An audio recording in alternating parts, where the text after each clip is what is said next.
All right, welcome everyone to episode 2 of the Average Ontario Anglers podcast. Today we have an interesting and fairly entertaining episode about our top lures of 2022. So it's definitely going to be an interesting episode. So I'm your host, Jesse, and as usual with me, the man with the mustache, Andrew. How are you doing today? I'm doing all right. That intro music, actually, it's nostalgic for me to hear it because it reminds me of when I used to VHS tape. Yeah, I'm old. Not that old. I was VHS tape already gone. But anyways, VHS tape, the Fish in Canada show and Real Fishing and stuff like that back in the day. It sounds Saturday pretty morning. retro. Yeah, it's just like, it's just calming, relaxing. It's like, yeah, I feel like I want a little, like, I'm gonna get a little treat watching some guys fish a back lake. Like, that's... And it took forever to do that, like 5 minutes. But anyway, so if you're new to this channel, the Average Ontario Anglers podcast is 3 awesome things. And I'm going to tell you what those things are. Number 1, it's entertaining. Number 2, it's relatable. And number 3, it's very real. So we cover topics that every angler thinks and talks about, and we're happy to share our experiences, our opinions, and our knowledge that we've picked up along the way. So today we'll be starting with a segment called Interesting Fishing Facts, and this will be handled by Andrew. But then after that, our main topic, as I mentioned, is our top lures of 2022 and the lures that we're excited to use in 2023.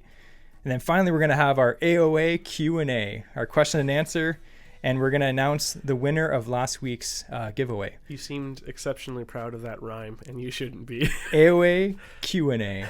Yeah. Trademark. Patent pending. So Andrew, let's start off with the interesting fishing fact of the week. Invasive species. So what do you think, Jesse, is one of the most established invasive species we have in the majority of Ontario lakes? This is probably a trick question. It's probably a fish that no one would expect. Probably. Okay. I don't even know. I want to say like the obvious answer of carp, but that's definitely not going to be the answer. Smallmouth bass. Smallmouth bass, okay. So fair. Smallmouth bass, they did originate in North America, but an invasive species, whether it's from another country or whether it's from just the lake where it wasn't there before, right? Okay. So they have been let me cut back here. So in 1873, they were only ever found natively in the Ontario Great Lakes, excluding Lake Superior and the St. Lawrence River system. That's all the adult smallmouth bass were only in those areas. They started being stocked since 1873 into the late 1900s. They were stocking them in all these other Ontario lakes, other lakes in Canada. I got to BC, Nova Scotia. It was 1942 they introduced them to Nova Scotia.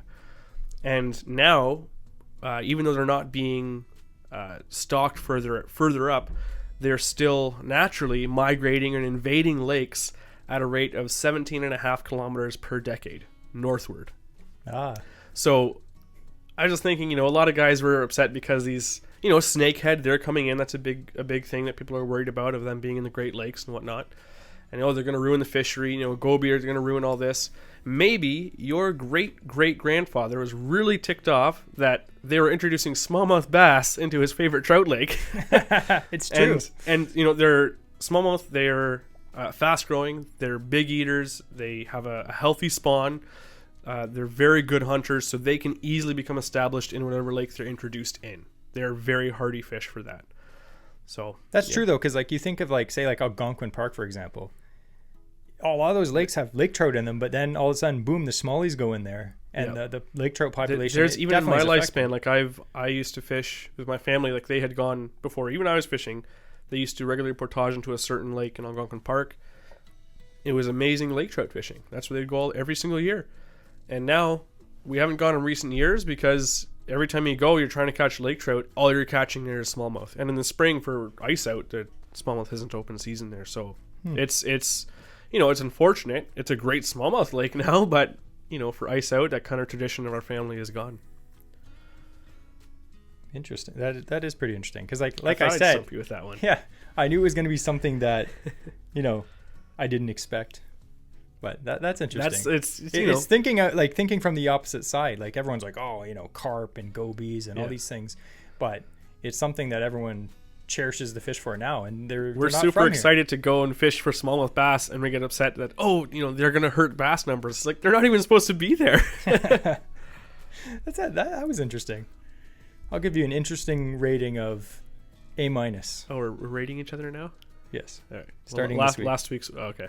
Last week was like it was a B+ at the best. So that's it. Yeah, that's my interesting fishing fact. That was good. Okay. I didn't want to cut you off in case you had something actually interesting to say. Just kidding. I'm kicking his shins under the table. You just can't tell. Anyway, before we get into the main topic, I just want to take a quick second to thank everyone for listening to us. It means a lot. We've had a really good feedback so far from people that we've met and talked to and have messaged us so far about the podcast, which is fantastic. Don't forget to write us a review. The more reviews we get, the better it is to help us get sponsors and giveaways for you guys as well. It also helps us be a little motivated if we see those, good reviews coming in from you guys. Yep. Also, if you're interested in sponsoring an episode with a fishing related giveaway prize, please contact us ASAP.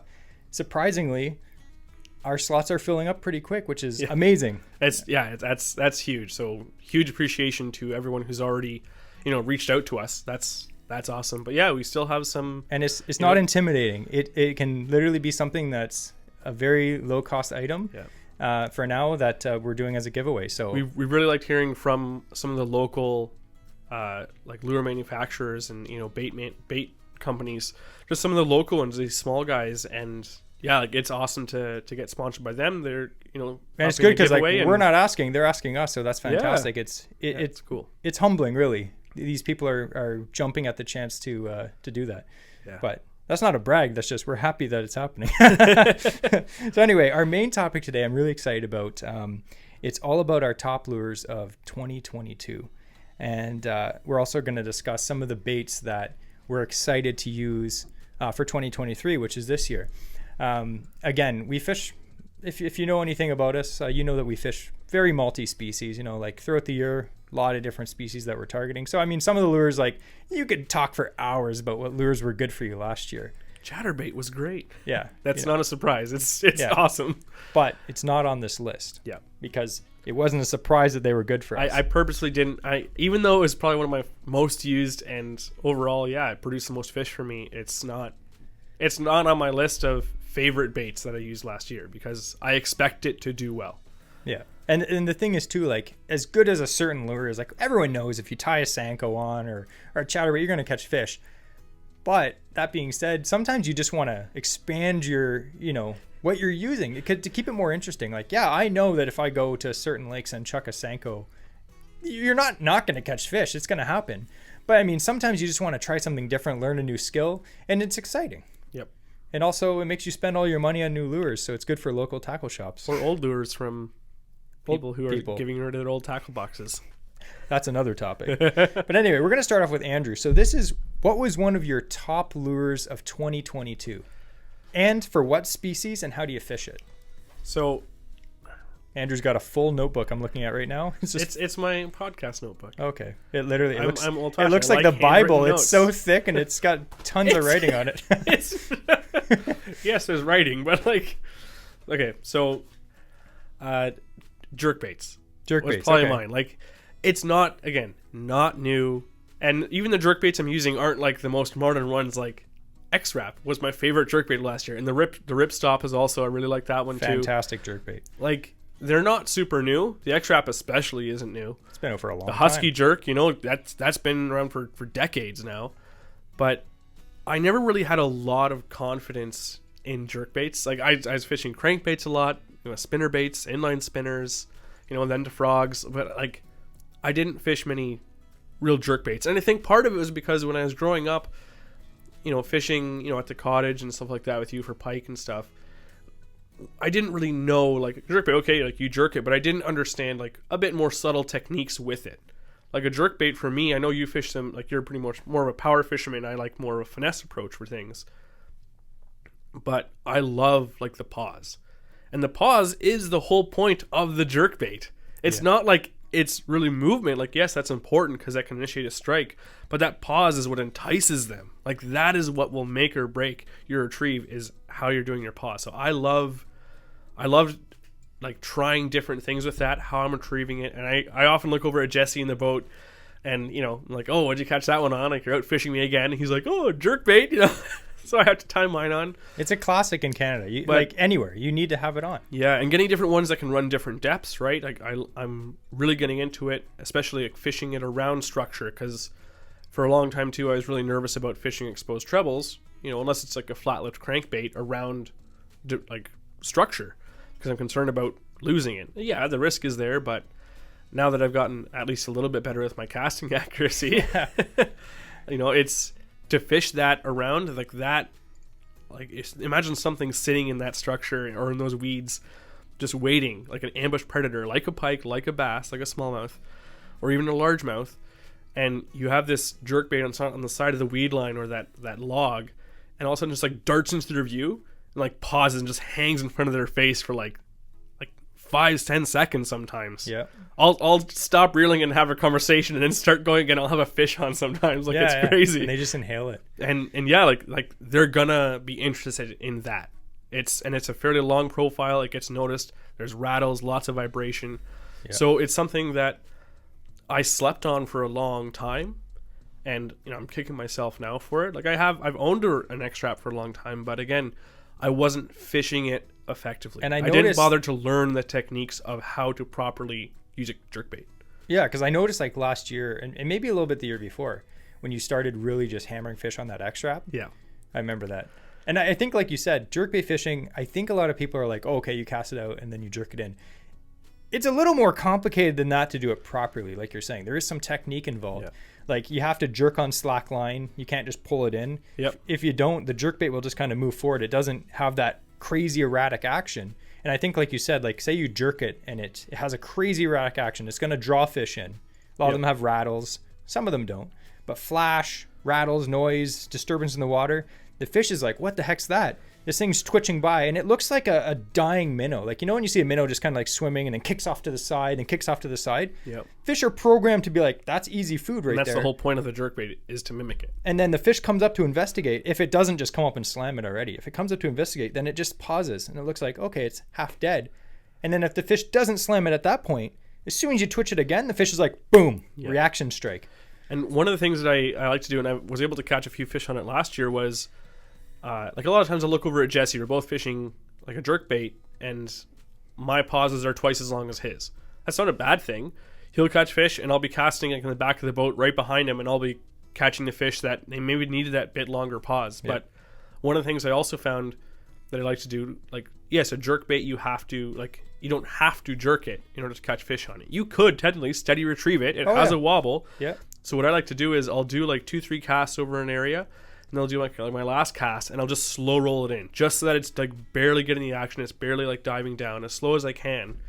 And I might pause a couple times in that retrieve, but I don't jerk my rod at all for that retrieve. And I've had like, I don't know exactly what it is about that now that maybe it's just more subtle. It's not as much vibration, dialing in the fish what they want. But I've gotten a few strikes on that too, fishing, again, casting the exact same areas, but just changing the retrieve on the exact same bait, color, profile, everything, and it'll produce a fish that time. Yeah, it's so versatile. There's so many different ways you can fish them, and different jerk baits are better for different kinds of techniques. Like, for instance, like a jerk bait that's really known for like really erratic action is the Jackal re-range, which was what we gave away in the last podcast. Those Jackal re-ranges, they're known to be really erratic. They're not as good if they're subtly it's what we're giving away, announcing this podcast. Oh, we're going to announce the winner later, so stay tuned. But yeah, so the Jackal re-range, it's known to be a very good, fast jerked bait. And in other baits, let's say like a Vision 110, it's really good when it's fished fairly subtly.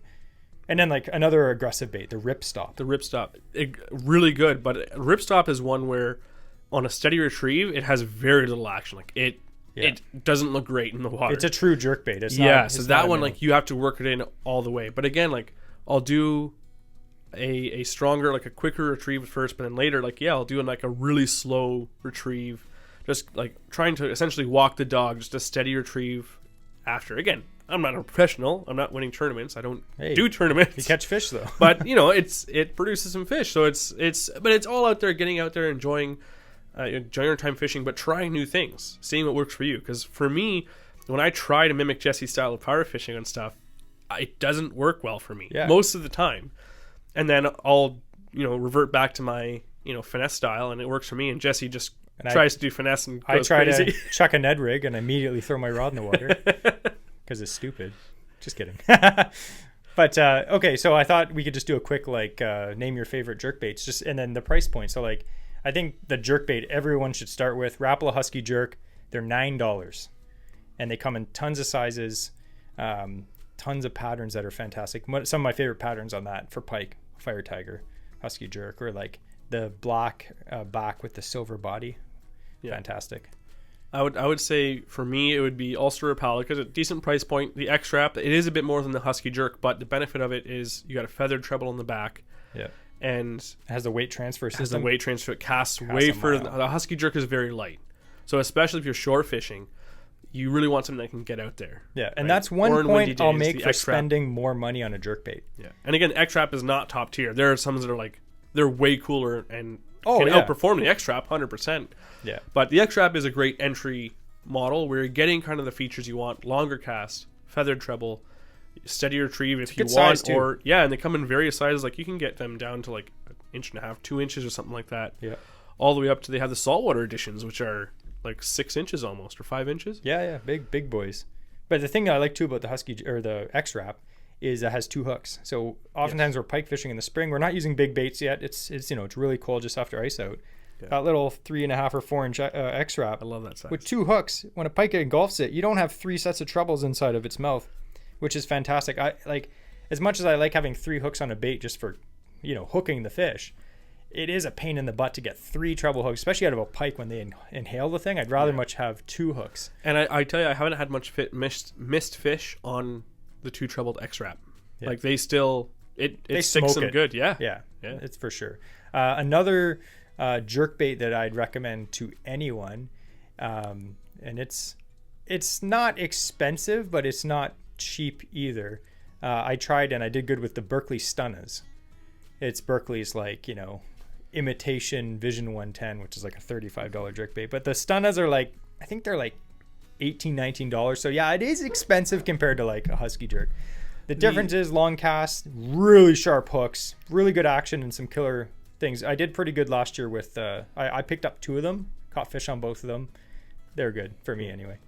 The Shimano Flash Boost is pretty cool too. It's a cool bait. I know it's very controversial, but I bought one. I know you caught a few fish on that last year. I did, and it's not what I expected. I think it would do well better for my style of the longer pause, because that thing in there shakes forever.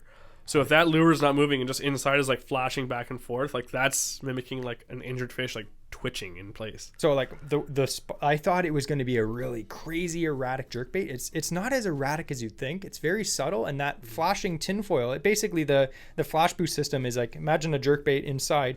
They have a suspended piece of foil on 2 tiny springs. So every time you twitch that bait, this little foil shimmies back and forth to look like it's almost like the inside of the fish breathing or shimmying, but it's shiny too, so it's just shooting flash out. Now, does that make a difference? A lot of people are saying, oh, it's gimmicky, it's those are $30 lures, that's stupid. I agree with that 100%. If they were cheaper, $20, I'd have a whole box of them. They're 30 something bucks.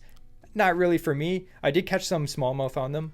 I feel in cold water, when you have to let it sit, like you said, for 10 seconds or even longer, early spring bass when it's open, or late fall, I feel it could be good. If you have a selection of jerkbaits, I think that would be a good one to have, just because you're gonna come upon a day where you're gonna want something with that kind of presentation. Yeah, and again, we like trying stuff. If I bought it and I hated it, then I would. I like trying gimmicky things. Yeah. Jesse makes fun of me for buying these weird lures. It's why would you fish that? It's a weird rubber spider. It's and then he catches fish on it. It's stupid, weird spider. I love it. So gimmicks, they're designed to catch fishermen. Yeah, can they still catch fish? Sure. And if you're having fun while doing it, why not? The chatterbait was a gimmicky bait when it first came out. Yeah, it was on the market, no one bought it, and then it just boom, some guy started catching fish on it. It became popular. Now it's a staple. And it has been for every years. company is duplicating it. 100%. Yeah. And it was a gimmick when it first came out. No one thought it was an actual lure that was worth anything. Yeah. So that's one thing to think of. But yeah, I'll just add one more jerkbait, and it's a kind of a local guy, is the Nishini Erie 9.5. And the regular, I think there's not the 9.5, the next size up, whatever it is, the 120 or something. But the Erie 9.5, that's that little perch jerkbait that I had. Yep. And it has some of the sharpest, like these Japanese lures have the sharpest hooks on them. Like they're deadly sharp. Like you touch them and you bleed. You look at them, you bleed. So when you talk about sharp hooks, just for ones, again, newer anglers and whatnot, how can you tell, like, to some, all hooks are sharp. If you jabbed yourself with it, you'd prick yourself. Like it's sharp. So what's the difference, or how would you test to see comparably, like a regular hook that you find in a Rapala versus something like Japanese made that has an upgraded hook on it, or a higher quality hook?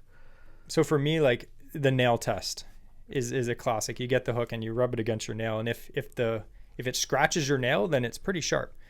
You buy like a nice jerkbait with a Japanese hook on it, you just literally touch your finger slightly and all this blood shooting out. Like, I'm not saying to poke your finger and bleed, but like you can feel that they're way sharper. Yeah. And I feel with a jerkbait, that is everything. Because sometimes they just nip at it, especially smallmouth. Yep.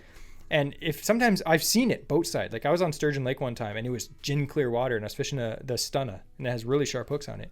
And I was jerking it in, and then all of a sudden the smallie came up. It grabbed the jerkbait. I saw it, and then it spit it out instantly.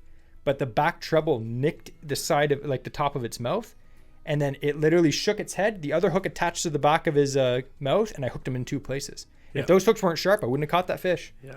So that's to me too. Like yeah, the nail test is good for me. It's if I have the hook and I can place it and hang the lure off my thumb, it's like, okay, that's sharp. If I'm afraid to do that, that's sharp. Yeah. And one thing I did last year, and I'm really happy I did, is I bought a whole bunch of really good treble hooks. Yeah. And I replaced all the hooks on my jerkbaits. Like I buy a bunch of, any lure, like, the Rip Stop or the Husky Jerk, and I would just take the hooks off, put brand new, really good sharp hooks on. For me, it's a confidence thing, but I know it does help me catch more fish.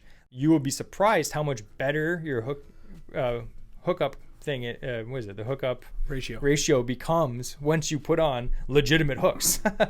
But anyway, well, this podcast is soon becoming a jerkbait podcast. So. Yes. So we're gonna move on. So now it's my turn. So my lure that I did really good with last year was a swim jig, and I think a lot of people use swim jigs, but I feel like swim jigs are so underrated in Ontario. Like you hear a lot of guys like on the Bassmaster guys in Florida and all these places, and they're fishing swim jigs, and in Ontario it's like, yeah, guys use them, but not often. Like I fished with a few guys and I've never seen any of them throw a swim jig, and these are guys that fish bass tournaments, so I'm just like, what are you doing? But anyway, swim jig, lots of good swim jigs. One of my favorite swim jigs that we've been using for a while, the Perfect Jig swim jig. It's got a good hook on it. The weed guard's just perfect. It's not too stiff, it's not too soft.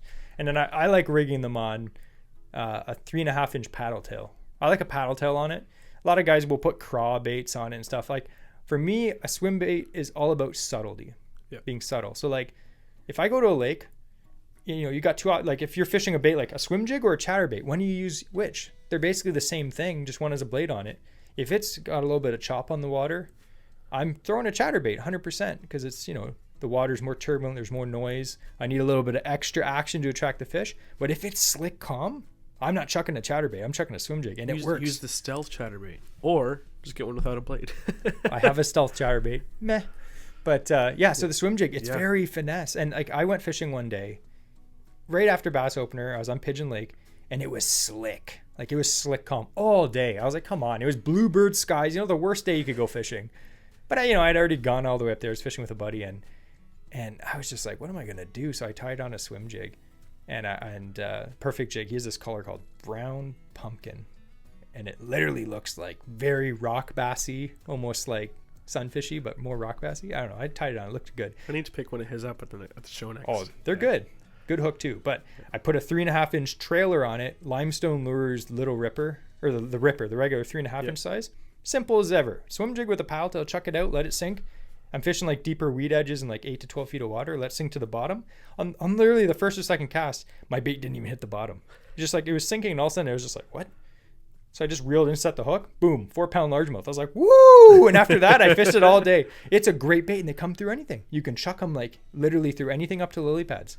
Yeah. Subtle, but catches big fish. I know. Even we were fishing a little pond we discovered, and yeah, I was fishing these little weedless jig heads, and it's not a skirt, but yeah, just a little like, swim jig with a weed guard on it, and it was the what is this? Those long swim baits they got. I forget what they're called. Some weird long name, but anyways, pink and white, classic. Casting that out, and I was nailing a largemouth and crappie on that thing, and the crappie were inhaling it. Like that's a fair size, fair size jig overall. But yeah, like that's I think the first time I ever used a swim jig was doing that. But now, yeah, like I think I've got one or two, but I want to get a couple more next year. I want to put it more in my rotation after seeing your success with it. And they're so versatile. Like, I didn't realize how thick of cover you could actually throw a swim jig into. Yeah. Like, I was fishing them, around, docks and like, thin milfoil and stuff like that. But you can chuck them through pretty thick and just keep winding them through. And they don't just work for largemouth, smallmouth. Caught a lot of northern pike on swim jigs. Get a white swim jig, put on a bigger saw, put a bigger paddle tail, like a 4 or 4.5 inch. Something that has a lot of kick. One swim bait I really like for that is the Storm Largo shad. It's made of like a thicker, more dense plastic. So when its paddle kicks, the whole body of the swim jig is just moving like a fish swimming. Pike love it. I also I got bit off last year by 2 muskies last year on swim jigs fishing for bass. So the one thing I love doing is I love fishing weeds that are breaking the surface of the water. So like arrowhead, spikeweed, bulrushes. And the swim jig is awesome for that because it has the weight. You can like whip it right into like between those stalks and bring it through completely weedless. So I really like right that. Through. Yeah, cut right through. Yeah, so I love that because it's a bit more subtle than trying to cast in like a full spinner bait, which will foul up into the weeds a little bit easier, or like a chatterbait. Like it's much more subtle, but you still have that weight on the presentation on the cast, which is I like for fishing those like denser weed areas, but. Because I think like a lot of people have confidence in a paddle tail swim bait on a jig head or something like that. Yep. That's a swim jig. Yep. Throw a skirt on it, it's a swim jig, and now it's weedless. So like don't think of it as something completely different. Just think of it as you're fishing a paddle tail in thick cover with a weed guard on it. With a slightly larger profile and because it has a skirt. Gives you a bigger profile, so it's going to attract slightly bigger fish. It also gives you that secondary action of the skirt kind of pulsing, Undulating. The word of the day is undulating. So anyway, swim jig, super good. And honestly, you can fish it on anything. I'd recommend just a 7-foot to 7.3 medium heavy with 30 pound braid if you're fishing around weeds. I like it on 15-pound fluorocarbon if I'm fishing it around like, just sparse vegetation. But you don't need fluorocarbon at all most times. But that's a cool bait that everyone, if you haven't picked up a swim jig, just buy one or two. And they're not expensive. They're not. You can get a few. And a few recommendations quick. Perfect jig, swim jig we talked about. Weapons of Bass Destruction, swim jig. I really like that one because it's got a very pointy head, and I find that it goes through the cover really well. Some that we picked up this year that we're excited to try for this year coming up is the Evergreen Grass Ripper swim jigs. Yeah. They're a little more expensive, but they are really nice. The build quality looks really good on them. They're basically the same as a jackhammer, like chatterbait, which are like $25, but it's the swim jig. They're $10, but it's got a really good hook. And I'm actually excited for CanCast because CanCast, there's a guy, I think his account is called Jacked Up Jigs. And remember that hybrid jig head I was showing you? Yeah. Do it mold? Yep. I'm pretty sure it's the same mold, but he made these swim jigs with the hybrid heads mold, and they look fantastic. Nice. So I'm really looking forward to CanCast. So I can't wait. I'm saving my money to blow it all at CanCast. Yeah. Actually, I talked to a few people at the spring fishing show, and they were like, "Oh, do you get any good deals?" And I was like, "Are you serious? No. I'm saving all my money for CanCast." And it's funny. Everyone knew what it was. They were like, "Oh, okay." There was no question. They're just like, "I understand." Yeah. Anyway. All right. So the next bait is Andrew, finesse topwater. Yes. This is Andrew's specialty, is finesse. So I'm trying to branch into BFS. Now last year I had to come with a budget BFS reel, the Zephyr, Cast King Zephyr, which is kind of like an entry level BFS. How I was using it is more so just like a more finesse sized, essentially replacing my spinning rod with it, trying to replace the spinning rod with the bait caster to eliminate line twist. Mm-hmm. So I wasn't casting like the true BFS tiny baits. I was trying to and failing. I'm going to get a better combo this year is the plan. But being able to cast like small walking baits and small little like the Heddon's like the Spook Junior, right? It's like that's still a fair size. You can cast on a regular rod, but casting on like a small crankbait rod, it really loads up. Water, it loads up real nice. And fighting the fish in a lighter action rod, you know, and you're gonna get a lot of smaller fish hit it, but even a big fish lands that, like what a fight. And I actually the Piku Piku I love that bait. I want to get another one of those, and it's a hard body minnow that you wacky rig, or you can rig from the front as well. And I caught one of my best, it's probably my personal best smallmouth. I think I caught one more, but that was back when I was a kid and it was out of season, so that was a big fish. That's probably my personal best in season smallmouth I've ever caught, and it was on a little Pico Pico topwater, just twitching it. And it like essentially like you can make it walk the dog in place, or you just roll it on its side when you wacky rig it, and I love it. And it's a gimmicky bait. And when I first saw it, I was like, "That's stupid." He buys it, catches tons of fish on it. I love it, especially smallmouth. They love that thing. I also got just a small walking bait I got from, I believe, is Mega Bass. It was a small little topwater. Yeah, it's actually kind of fishes just subsurface. And like a little slash bait kind of thing, and yeah, you can walk the dog right under the water with it. And I was nailing like a bunch of fish that were hitting that thing. Like that was really good. So yeah, for me like even micro frogs, stuff like that. Little weedless frog. He's fishing lily pads with literally a 10-pound braid and this light action BFS rod. And I'm using like the opposite. I'm using like a broomstick with literally like rope. But with like that day when I was using that, when I was fishing that frog in those weeds, like the fish weren't biting. No, like I was chucking regular frogs, it wouldn't touch it. So, I'm like, hey, I'm going to use my BFS combo and casting out. And yeah, like fishing these little micro frogs. The one I picked up actually at CanCast last year. But it's like, yeah, these bass are blowing up on this thing in the weeds. And I'm catching like 2-pound bass on it still. Yeah. Which is, our average only. But we're average Ontario anglers. What do you expect? Average Kawartha size fish. But, to have that, like, they were actually producing, like having that finesse approach like works. And that, again, that's more my forte, but I loved fishing finesse topwaters. It was I love it. And we're going to do a lot more of that this year. So I don't have a BFS combo, but maybe down the road, but it's pretty much similar to using like an ultralight spinning rod, maybe like a light action. Yeah. Like there are advantages to using a bait caster over True spinning. BFS is essentially like an ultralight bait caster. It's insane. And you're casting baits that are like a 16th of an ounce. Yeah. But right now, last year, and it's going to stay that way for next year, is that Cast King Zephyr. I'm going to load it up probably with 20-pound braid because it's got way too much length of line on it. With 10-pound, it holded way too much braid. Like a whole spool of line. Oh, it's nuts. So I'm going to go 20-pound braid. I don't need that much length on it. But I have it right now on an old Babazumi crankbait rod. Yeah, I bought that which back he in the regrets day. giving me, and I'm not. I don't regret it. I bought that when I was like 14 years old. I love that. Shimano Babazumi signature rod. I'm a 6 graphite, lifetime warranty. It's like $60. Yeah, it's that thing. It's got great action. Yeah, I love it. It works really well, and so yeah, using that is for like casting smaller crankbaits, stuff where I'm trying to cast it on my larger bait caster, and I'm gonna get a backlash, or I can only cast it 20 feet. Now I can launch this thing 60 feet through the air. It's like perfect. That's what I want. And instead of having to go to my spinning reel and then having to let all my line out end of the day behind the boat or something, less line replace twist, the line for sure. or soak the reel. It's like no line twist. I'm fishing crankbaits all day long, no line twist on it. And we're gonna get more into BFS during our Q&A.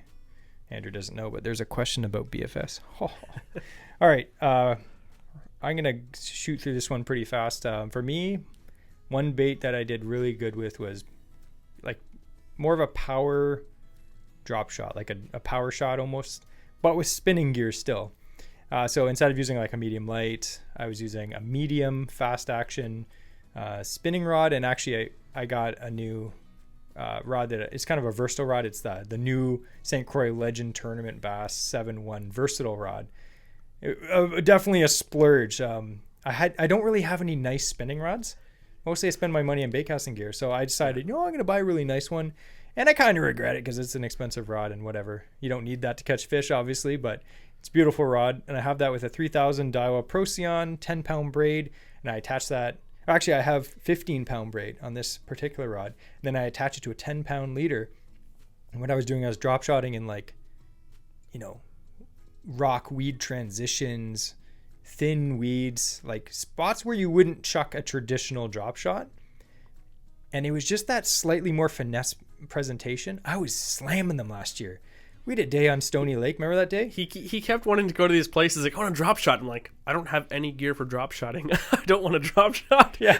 And I'm like, it's finesse. You should love this, because he's a finesse guy. Because like I'm not at all, but I was like forcing myself. We had a few days when, and I wasn't drop shotting tiny baits either. I was drop shotting like 5 and 6 inch worms on an EWG drop shot hook. Yep. So I'm fishing a bait, and the thing I like about the drop shot is your bait doesn't bury into the muck. Say you're fishing around weeds and stuff. Say there's weeds on the bottom. Your drop shot, you can have it 12, 14, 16, 24 inches off the bottom, and your worm's just kind of wiggling there right in the fish's face. Because you go to some lakes like Scugog or the really weedy areas of Pigeon or Dalrymple, stuff like that, and these lakes have such like a thick scum that as soon as you put even like a finesse jig on, or like you put it a Senko with like a weighted wacky rig, it disappears. That will disappear in the bottom. Like, yeah. I'm not saying fish can't find it, but it makes it more difficult. So that was one bait I did really well with. And yeah, I was using like 10-pound leaders, and I didn't break off a single fish. I actually had a really nice smallie pull me into the, like I was fishing this rock weed transition, and this fish grabbed my bait, and I saw my line, because I use like high vis line, like yellow line, and my line just it shot to the side right into the weeds. Like the fish just went out, grabbed it, and swam back into the weeds. And I pulled on this fish, and it wasn't huge, but it was like a 3.5 pounder. And the thing, I couldn't get it out. I was like, I was just trying to pull him out, and finally he came out. I was like so happy, because it was a decent fish. But I was also showing off to the guy I was fishing with, because he wasn't catching anything. It wasn't Andrew, it was someone else. But anyway, that's a good technique. He doesn't have to try to show off to me. He always outfishes me. Not always. All right, so we're gonna go quickly, because we have about 3 minutes until we get to our Q&A. Yeah.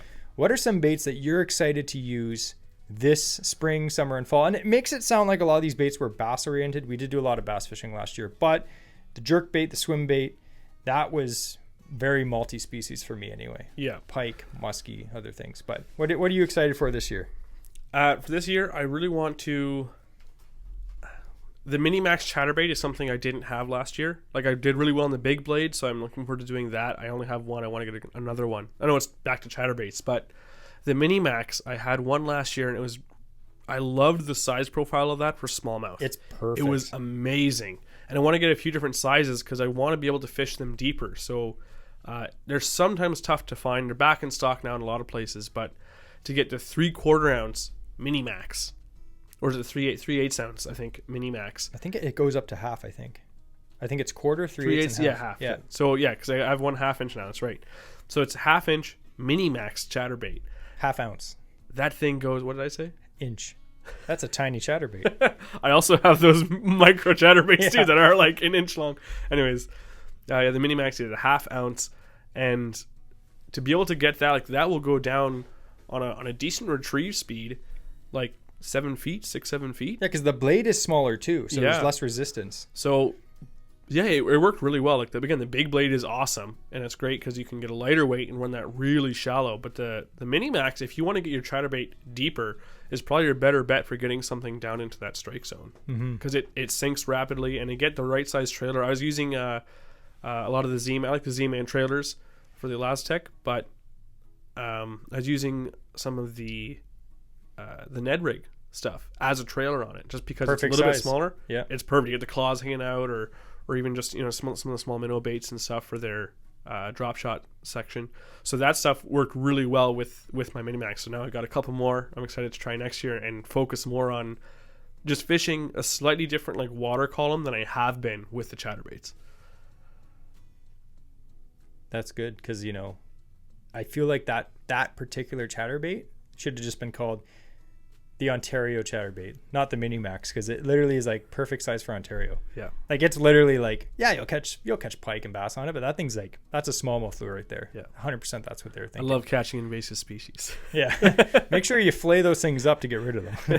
Just kidding, we do not endorse eating smallmouth bass. Well, just not in excess, that's all. Yeah, that's fine, you can have one or two. We won't call the police on you. Anyway, one bait that I'm really excited to try this year, and it's not a bass lure, although you can catch bass on it, is snap jigs for walleye. We don't fish for walleye a lot. We've caught them over the years. We don't really target them. This year, now that we have the aluminum boat, we're going to definitely do that. But one lure that it really caught my eyes, those like they're Berkeley snap jigs, but they have the little plastic fin underneath. I forget exactly what they're called. But you just put a little, something with not a lot of action, a little, drop shot minnow or something like that. And you just cast it out and you just snap it on the bottom. And it has a weird erratic, kind of like a jerk bait twitch to side because of the fin. Makes it go and jump. And I just want to do that. I want to fish that lake, that lake we're going to go up into. Lots of walleye in there, and I just want to go there and just, because like I was saying to Andrew recently, I was like, man, one of my main flaws as a fisherman, and we should always think about that. Yep.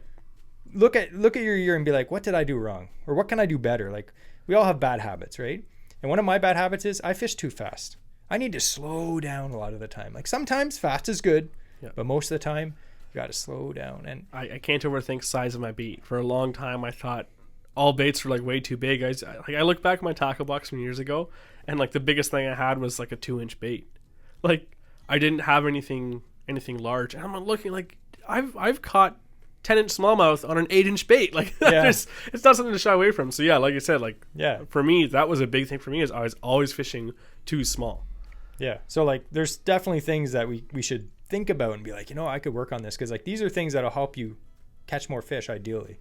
But for me, it was like, I need to slow down. And one lure that, again, I hate finesse, but like snap jigs, like it is a more aggressive finesse technique. It's definitely not something slow. So that's kind of more my speed. Like it's finesse, but it's also kind of fast. So like you got to find what works for you. So that's one lure I'm looking forward to using for walleye. It'll obviously kill bass too. Yeah. I know we also, one technique we want to really try next year is ripping jigs, hair jigs. Yeah, hair jigs. We did that last year. It's pretty cool. You did a little bit. I tried, but we didn't really like give like a full effort. No. So we want to go out this year. Unfortunately, the boat wasn't ready for walleye opener or like any time near there, but ripping hair for walleye is a classic in Ontario.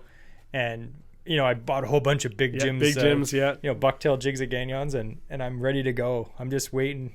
Open water season is so close. Anyway, that was our main topic. I hope you found that interesting. Definitely a lot of lures to try that will work. Some weird gimmicky ones, but a lot of like just classics that maybe, you haven't fished. Like, hey, I can almost guarantee some of you that are listening to this right now have never fished a swim jig.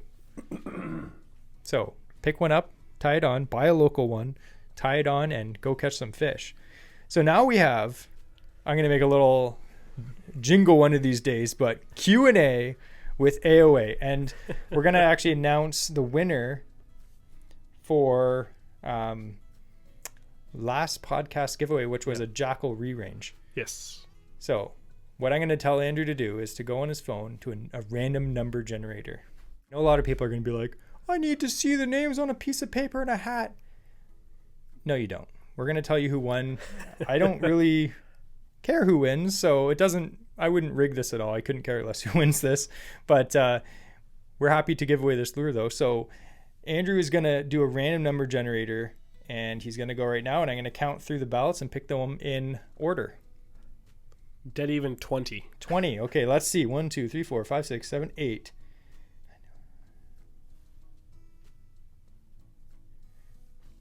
This is rigged. What is it? It's Andrew's. So okay, Andrew, we're gonna re-roll. Andrew actually answered a question, and I didn't really, think he'd win, but he's actually number 20. So we're gonna redo this because that's cheating. That's not fair. This is how you know it's real, because if we honestly didn't care who was getting it, then I would have gotten it. Yeah. Okay. Let's do that again. 7. Okay, 7. This is a good one. The rest of you suck. All right, so let's count down to 7, and 7 is Paul E83. Paul E83, and his question was our favorite way to catch largemouth bass. And remember what we said? Frogs. Okay, so Paul E83, we're going to send you a DM, and you just won yourself a Jackal re-range jerkbait. So congratulations with that. And we're going to look at some of the questions now for our next giveaway. Should I tell them when the next giveaway is going to be? Yeah. Take it away. I have it here. It is the... Oh, let me pull that off so you don't know that it's actually cheap. This is a super expensive... This is the Lunker Hunt Phantom Spider. Now this is a It's lure gimmicky. that I think is stupid, but Andrew catches fish on it. When this lure came out, I was like, "Hey Jesse, look at this," and he's like, "That's stupid." Yeah. And what did I do? I went out and bought one, started fishing around docks with him, and I nailed bass on this thing. So it does work. Yes, it's gimmicky. This is one of the things that catches probably more fishermen than fish. But it is a finesse topwater. Yeah, like it's got a big profile. But it's because it's like an insect, and the way you fish it is very slow. Like I found the best thing to do is cast out, let it sit. I'll cast out, not move it for 10 seconds. I'll reel it in just enough to get like it to twitch its legs on the surface, and then leave it for another like 10 seconds. And then I'll like reel it back to the boat, cast out again, different spot. So you're just kind of like picking spots when I cast for the way I fish it. But yeah, this thing, it works. Like I love it. So that's going to be the next giveaway. So if you haven't had one or whatnot, just anyone who has posted a question has a chance again to enter to win this on next week's episode. Yeah. So we did a poll on Instagram, or not a poll, we asked a question. So we got quite a few answers again, or questions for us, or opinions. So we're going to answer some of these quick, and then next week we're going to announce the winner of the Lunker Hunt Spider. But anyway, let's answer some of these quick. Me and Andrew are going to go through these quick. And again, as we always say, if you want to elaborate more on what our answer is, we don't have a lot of time on these podcasts. So send us a message if you're interested in that. Corey Reed, Instagram, his question is, let's hear about Andrew's BFS. Now, you kind of really already talked about that, but that is a good question. The reason I wanted to say that is BFS is becoming more popular. Yes.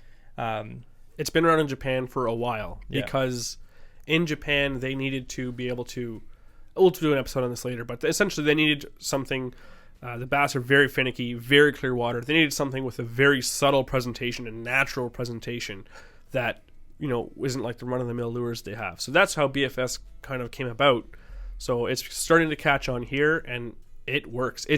You may not be catching the biggest numbers or the biggest weight of fish, but it's one of the funnest times you can have in the water. Yeah. Like you're catching fish nonstop. Every time he hooks a fish, I think it's like a 5-pounder, and it comes in and it's like 8 inches long. So, if you're an average angler. My smile is just as big even with those. That's fine. All right. So thanks, Corey, for that question. 613 Bassin, he said, overcast and a light ripple on the water. What are you throwing to catch your PB smallmouth? For me, I'm going to be chucking a big walking bait. The Yozuri walking bait. The 3DB walking bait, I forget. It's 3 big trebles. It's pretty much like a super spook, white or bone. Just a big knocking. Just chuck that out and just choo, choo, choo. And it's a big bait, but it catches big fish. And I've caught some big bass on it. And I feel like a big smallmouth can fit a lot bigger things in its mouth than a lot of people think. And a big walking bait for me, that's exciting. It catches big fish. And you're going to weed through a lot of the smaller fish. Not that you can't catch small ones on it. Yeah. Remember that like tiny 7-incher I caught on it at Algonquin? But for me, it's going to be a big walking bait. Depending on the depth of the water, Rebel, I don't know if they still make them. They used to have those really big crayfish. Remember those? They're floaters, deep divers. And those big crayfish, they landed lots of big smallmouth for me in the past. And that, I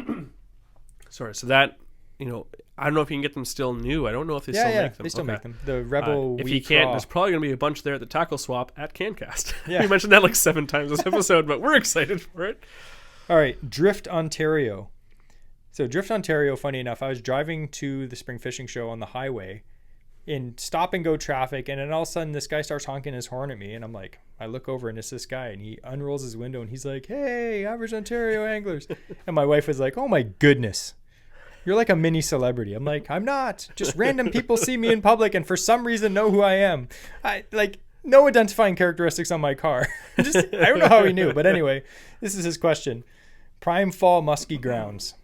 Now, again, we're not muskie experts, but the last few years, I'm pretty proud of us. We did our research. We put the time in, and we were successful a lot of days. Like a lot of days, obviously, you don't catch anything. That's the reality of muskie fishing. But fall, so like I'd say like one of my favorite times to fish muskie is like September. Because like September, the fish actually come really shallow to feed up for the fall. Yeah. Like as soon as the air starts getting a bit cold, even like late August, like September, those muskie, like they just are like, okay, I got to go shallow and feed up. So like, remember that day we had, it was like the late September, we saw 10 fish. We had like 7 or 8 follows into the boat. We caught one apiece. Like, it was a good day. So like, I would say like for fall, as long as it's not late fall, I'd target like, weed lines and it's cool. shallow You're fishing fish. it like you're fishing bass, except these have massive teeth and are way bigger. So you get heavier rod, you're fishing bigger baits. But a lot of the things, you can cast right into the weeds. Like, you've had how many muskie bite off your frog while fishing for bass in midsummer, even all the time, end of summer especially. Like, I think there's always muskie in the weeds. Yeah, but September, early October, there's a lot of them in the weeds, and they're feeding up and they're aggressively feeding. So I'd say it's kind of easier to get into it because we're all, we're pretty experienced overall. Like, in general, we're all used to catching bass. And like, I see weeds, I see the structure. It's a lot easier to locate them probably that time of year than any others, I'd say.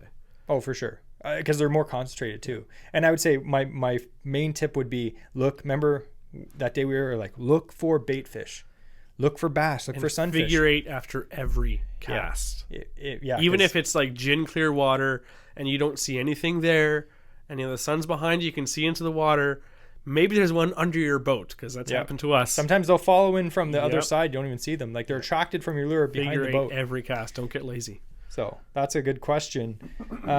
The last question we're going to do, because we're running out of time. Someone named Trev says, what is the weirdest catch you have ever had that was not a fish? Example, pulling up a bike tire. You ever caught something weird? Okay, this happens all the time for me, but sometimes I'll be drifting for steelhead down at the Oshawa Creek, of course, and I catch a garbage bag. That's normal, so that's not really weird. I got snagged in a dead muskrat once. And I also caught and released successfully a live sea duck when I was on the East Coast. It's the only thing I've ever caught out of salt water, and it wasn't even a fish. I remember that. You should have flayed that up. I caught the seagull too. Oh yeah, Andrew caught a seagull. Snapping turtle. You catch those sometimes if you're using live bait. I actually physically did catch a pair of shorts down at one of the marinas. It was very gross, but I snagged right like middle out of the muck. No clue what happened. I snagged someone's flip flop that got stuck in the mud. Like, how cliche is that to pull up like a shoe? Yeah, literally like a boot. But yeah, you can catch all kinds of weird. I guess we haven't caught any super weird stuff like a dead body, but it happens. But anyway, that was a typical Average Ontario Anglers podcast episode. We like to keep these under an hour, just so you can listen to it. If you have a commute like a lot of us do, you can listen to it either the whole way to work or half on the way to work, half on the way home. We don't want to like draw these out so they're super long. Like, I listen to a lot of fishing podcasts, and some of them are really long. And even at work, I'm like, okay, this is like 2 hours long. So we like to keep them a little short and sweet. Of course, we're always open for suggestions. If you have any suggestions on topics or things that you'd like to see on the podcast, send us a direct message on Instagram. Shoot us an email at averageontarioanglers@gmail.com. There's lots of things, lots of ways to connect with us. And I have to say, this was a really good episode. I really enjoyed it. It's really good. Yeah, I like how passionate Andrew is about BFS. It just goes to show you that even if you like something dumb, you can be passionate about it. But anyway, thanks again for being here and spending some time with me and Andrew. We really appreciate it. We appreciate everyone's support. We appreciate all the sponsors that have signed up so far to be sponsors on the show. And the word of advice for the end of this podcast, make sure you keep on fishing. And Andrew, what's your advice for the day? He's on the spot. Don't eat the yellow snow. That's a good one. So thanks again for joining us for the Average Ontario podcast, and make sure you tune in next week because we're going to announce the winner of the Lunger Hunt Spider. Yes.